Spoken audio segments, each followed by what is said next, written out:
Ong wilahing awit namastu namosidam. Sungkem kawula dumateng ing ngarsa dalem ingkang araraton ing kurping gegono ing lumahing pawana. Ingkang hangreksa hangrumpaka bebener lan leluput.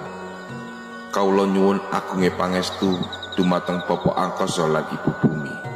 Yang Betara, yang Betari, Kaki dan yang Nini dan yang lan para leluhur sami. Anggen kawula badhe nglampahaken dharma lan bekti ing dinten punika, mugi pinaringan kasembadan lan boten kirang setunggal punapa.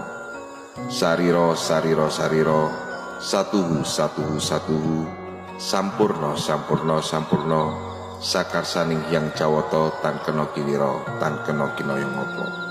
Rahayu rahayu rahayu sagung ing dumati.